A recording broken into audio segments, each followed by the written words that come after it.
In October 1943, the Bell Aircraft's factory at Niagara Falls, New York, buzzed with activity. The initial production P-63 Kingcobras were emerging from the assembly line. These aircraft were not receiving American insignia. They sported Soviet red stars from the instant they exited the paint facility. The U.S. Army Air Forces had recently concluded its assessment of the Kingcobra, issuing a clear judgment. It was subordinate to the P-51 Mustang substandard for U.S. pilots and unsuitable for deployment to European or Pacific theaters. However, America's Soviet partners urgently required fighter planes. The Lend-Lease initiative ensured these dismissed Kingcobras were not squandered. The entire batch of 2,397 aircraft, 72% of all units built, was slated for transport to the USSR along the Alaska-Siberia route.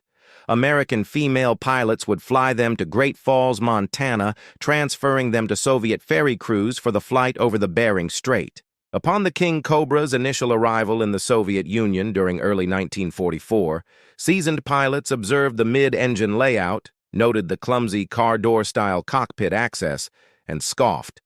The U.S. was clearly offloading its unwanted aircraft onto them. It was another hand-me-down, akin to its forerunner, the P-39 Kingcobra, an aircraft the British had declined to operate and the Americans employed with hesitation.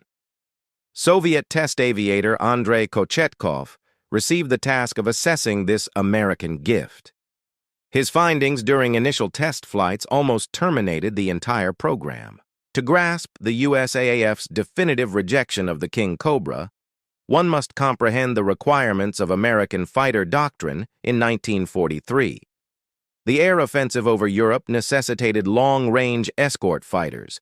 These planes had to shield B-17 and B-24 bombers flying above 20,000 feet on deep penetration raids into Germany.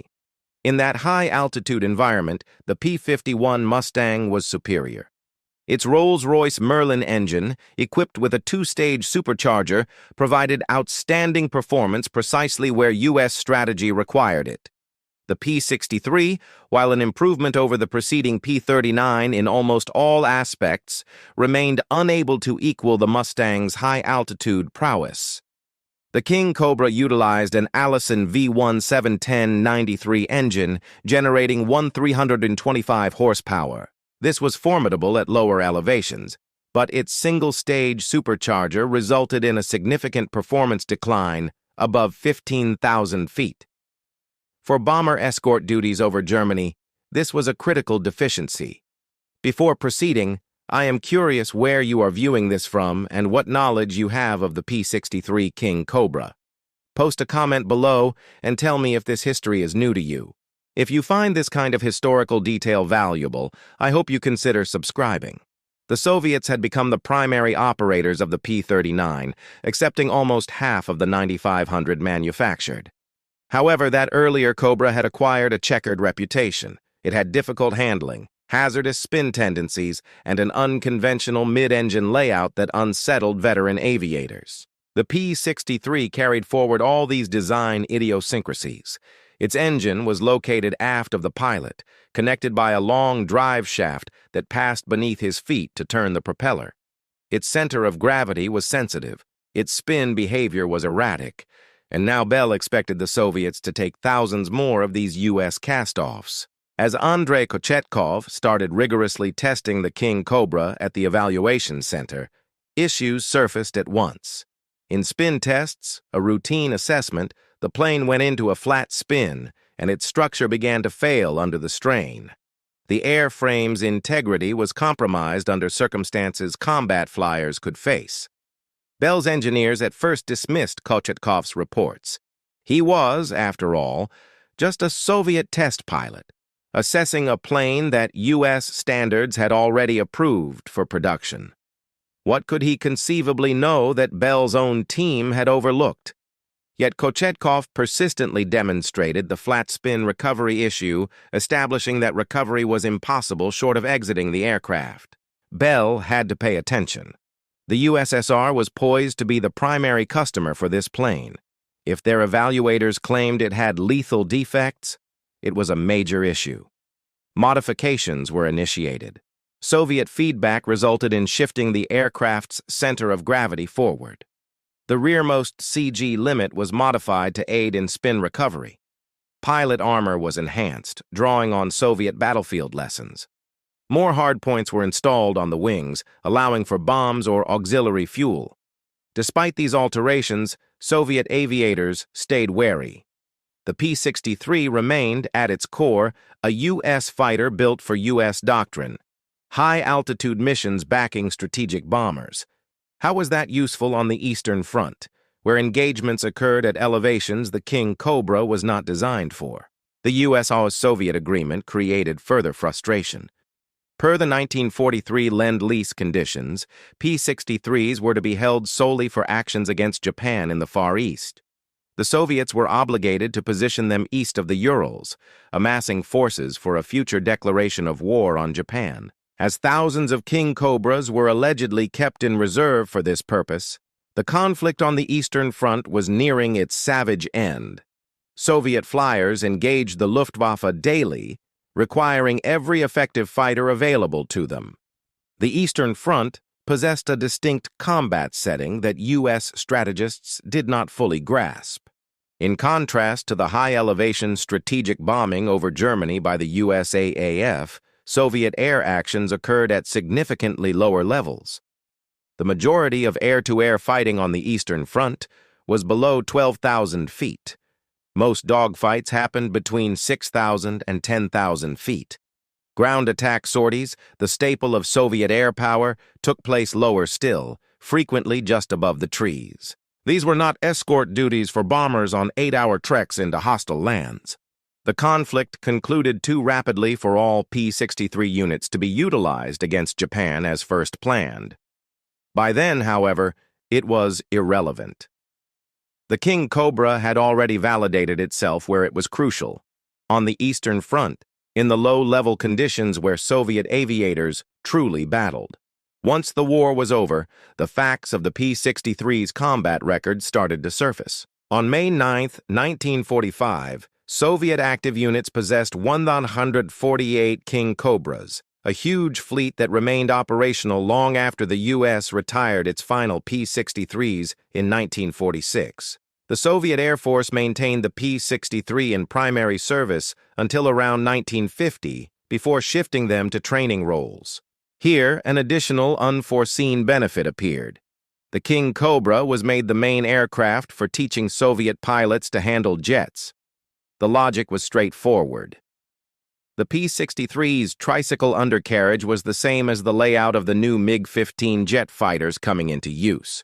All Soviet-made piston planes had conventional tailwheel gear, whereas the P-63 had the same nosewheel setup as the jets. Pilots could perfect landing techniques on the tolerant Kingcobra prior to moving to the much less tolerant MiG-15.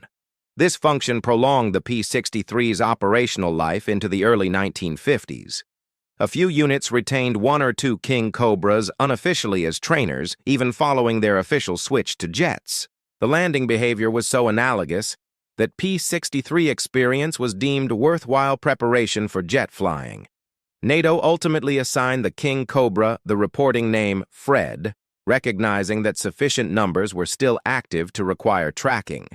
The French Air Force obtained 114 P-63s post-war, using them in the First Indochina War. They flew combat ground attack sorties until 1951, when a lack of spare parts compelled their replacement with Grumman F-8F Bearcats. The P-63 Kingcobra's history illustrates a basic principle of military air power. A plane's value is tied to the doctrine it serves. U.S. assessors viewed the Kingcobra via the perspective of strategic bombing needs, high-altitude, long-duration escort flights far into hostile lands. Measured that way, the P-51 Mustang was better, and the P-63 was correctly dismissed. The Soviets, however, waged an entirely different conflict. It involved short-range, low-level sorties backing ground troops, a fast operational pace from advanced airfields, and several missions daily under harsh conditions. For this operational profile, the Kingcobra was almost ideal. The plane that was uncompetitive at 25,000 feet was dominant at 10,000 feet. The thick armor that rendered it too heavy for U.S. missions protected Soviet pilots' lives during ground attack passes. The 37-millimeter cannon, clumsy in high-level aerial combat, was lethal against low-level targets. Soviet engineers were at first overlooked by Bell. Their worries about spin behavior were dismissed, yet their feedback ultimately proved vital to the P-63's evolution. The modifications they required, better armor, more hardpoints, a relocated center of gravity, changed the plane into one more fitting for real combat on the Eastern Front. American female ferry pilots flew thousands of Kingcobras from Buffalo to Alaska, largely ignorant of the combat triumphs these dismissed planes would find in Soviet service. Soviet female ferry pilots then flew them over Siberia to active units, an amazing instance of women's role in aviation kept secret for decades. The P-63 Kingcobra never achieved the fame of the Mustang or Spitfire. It did not gain the mythic status of the Corsair or Thunderbolt. Its history, however, holds deep lessons for comprehending military aviation's past. From the 3,303 Kingcobras built, 2,397 were sent to the Soviet Union. This represents 72.6% of all units made, among the largest proportions of any U.S. aircraft model provided to an ally in the war. For each Kingcobra in U.S. markings, 3 wore Soviet red stars. The plane's success in Soviet hands vindicated design decisions that U.S. doctrine could not accept. The mid-engine layout, which appeared clumsy, became reasonable once its advantages were clear. Superior weight balance, enhanced ground attack potential, and that powerful nose-mounted cannon. The transitional function the P-63 served in Soviet jet training extended its influence past the war. Thousands of Soviet aviators gained their initial tricycle gear experience in Kingcobras before advancing to MiG-15s and MiG-17s. The knowledge acquired flying Bell's fighter shaped a whole generation of Soviet jet flyers in the early Cold War. U.S. pilots meeting Soviet planes in the Korean War possibly confronted aviators whose latest piston engine time was in P-63s. These were planes America deemed substandard, yet they had trained the adversary. This history shows that dismissed does not equal valueless. Context is key. The mission profile is what matters. A plane that is unsuccessful in one operational setting can thrive in a different one. The low-level fighter, unsuitable for escorting bombers to Berlin, could master ground attack sorties over Ukraine. This is the way America's discarded fighter changed everything.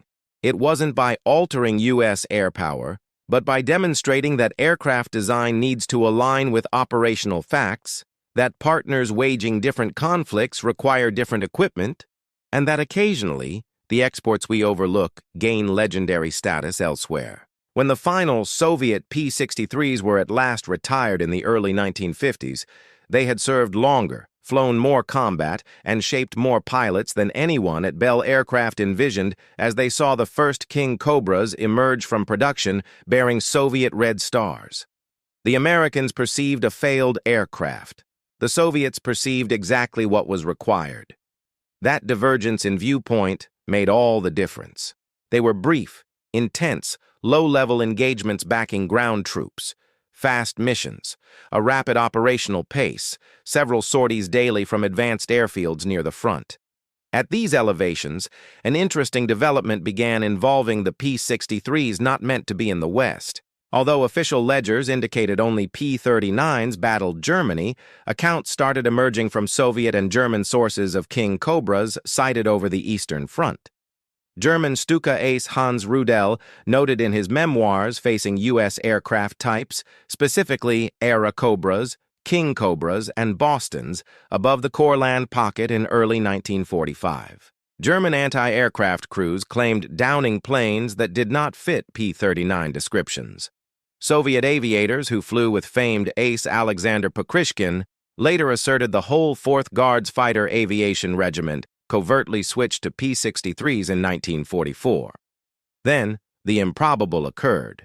Soviet pilots taking the P-63 into battle found that America's dismissed fighter was ideally suited for Eastern Front warfare. At the low elevations where Soviet fighting took place, the Kingcobra's flaw transformed into its main asset.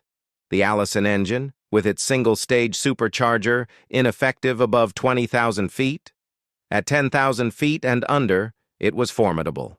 The P-63 was capable of 408 mph at low level, quicker than nearly any Luftwaffe aircraft in that same environment. The substantial armor, which U.S. pilots cited for the plane's excess weight, proved to be a vital protection during ground attacks. The Kingcobra had an armored shell surrounding the cockpit, capable of deflecting ground fire that would have destroyed more fragile planes. Soviet flyers accustomed to the delicate Polikarpov Arbor 16 were amazed at the damage the P-63 could withstand. The 37mm M4 cannon, firing through the propeller boss, a weapon U.S. aviators found unwieldy and hard to aim at high altitude, became lethally efficient at low levels. Facing German ground assets, armored units, and low-flying planes, one accurately placed 37mm shell was often disastrous. Its roll rate was superb at 110 degrees per second, exceeding the P-47, P-40, P-51, and the Japanese Kawanishi N-1K2. In the swirling, low-level dogfights typical of the Eastern Front, this roll rate meant survival. Soviet aviators learned the P-63 could outdive any German opponent. Its structural speed limitation neared 562 mph, a remarkable velocity for 1944. If a German plane was pursuing, you could just dive away and vanish, certain the Luftwaffe flyer could not keep up without structural failure. The enclosed, heated cockpit was also a surprise. Soviet pilots, used to the cold of open cockpits in Russian winters, found the P-63's climate control system nearly opulent. Quality radios permitted a level of coordination impossible in Soviet-made aircraft. The tricycle undercarriage made operating from unprepared forward airstrips much safer than with standard tailwheel planes. The informal combat summaries that surfaced indicated a pattern of regular success. Soviet aviators were achieving victories using a plane the U.S. had deemed substandard. The Soviets created unique group tactics for the Bell fighters, capitalizing on their advantages. These included low-altitude interceptions of German attack planes, rapid strikes against German armor, and escorting IL-2 Sturmovix, where the P-63's low-level speed let it guard the attackers and retain energy to fight off interceptors. Aviators who found Soviet-designed planes challenging discovered the P-63's handling to be more accommodating, its oddities notwithstanding. True, one needed caution regarding spins. True, the wing fuel tanks were flammable if struck. Yet the plane was steady, reliable, and tolerant of errors. These were essential traits for flying several daily combat sorties from basic airstrips. The 37mm cannon, regardless of its drawbacks, was ideal for the targets Soviet flyers faced. German bombers, attack planes, and recon aircraft could not survive that kind of hitting power. One impact could shear off a tail or tear off a wing. Facing the formations of German Stukas and Heinkels still active on the Eastern Front, the P-63 was like a scythe. Soviet aces started to covertly switch to the Kingcobra. Top Soviet aces, such as Alexander Pokrishkin, who built his reputation in the P-39, viewed the P-63 as a superior platform. It had more power, it had better performance, it offered improved survivability. By 1945, reliable accounts placed P-63s in combat over Königsberg, in Poland, and in the last attack on Berlin. German after-action summaries recorded Kingcobras being downed by both interceptors and anti-aircraft fire. Proof of extensive Eastern Front service grew undeniable, though official Soviet histories held to the story that only P-39s battled Germany. When the USSR at last declared war on Japan on August 9, 1945, the same day as the Nagasaki atomic bombing, the P-63s formally set aside for this fight at last entered recorded combat. Operation August Storm, the Soviet push into Manchukuo, included large-scale air actions over Japanese-controlled areas in Manchuria, Korea, and the Kurils. The 17th Fighter Aviation Regiment of the 191st Fighter Aviation Division used P-63s for escort, close air support, and ground attack sorties. On August 15, 1945, the date of Emperor Hirohito's surrender announcement, Lieutenant I.F. Miroshnichenko achieved the Kingcobra's first official aerial victory, downing a Nakajima Ki-43 Hayabusa near North Korea's coast. Japanese aerial resistance was negligible at this stage of the war. Japan lacked the fighters to challenge Soviet air dominance, yet the P-63s demonstrated their value in ground attacks. Their potent firepower and armor were ideal for hitting Japanese positions. The 888th and 410th Fighter Regiments operated P-63s during the amphibious landing on the Kuril Islands, giving cover to the invasion force, a makeshift fleet of modified torpedo boats and cargo ships requiring all available air support. Soviet Navy P-63s also flew over the Pacific, seeing minimal action.